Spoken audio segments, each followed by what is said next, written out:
दिक्कत है? बहुत दिक्कत है।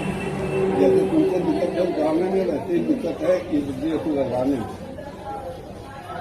नहीं तो गलत है ना, फिर हम लोग नहीं उतार सकते हैं ना। अगर जाकर आप लोग कर लीजिए, उसको पहन के चल जाइएगा। नहीं तो फिर छोड़ दीजिए, हम लोग वापस जाए। हम लोग जा रहे थे। चलो।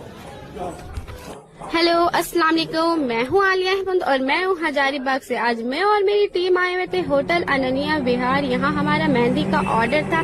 40 से 50 लोगों का ऑर्डर था और जो हमारी क्लाइंट थी वो दिल्ली से आई हुई थी और यहाँ पे हमारा नकाब और हिजाब का तौहीन किया जा रहा था और यहाँ इनका कहना था कि आप लोग नकाब और हिजाब खोलिए तो ही आप लोगों से मेहंदी लगाएंगे। काफी देर हम लोग यहाँ पे धूप में भी खड़े रहे, रोजा रख करके। कोई हम लोग को नहीं बोल रहा था बैठने के लिए। यहाँ इंडिया में हर कास्ट के लोग रहते हैं और हम लोग हर कास्ट का काम करते हैं, लेकिन हम लोग कभी भी किसी मजहब का तौहीन नहीं किए। बट ये लोग हमारा मजहब और हमारा लिबास को क्यों जज किए? उन्हें हमारा काम से मतलब होना चाहिए, ना कि हमारा नकाब से।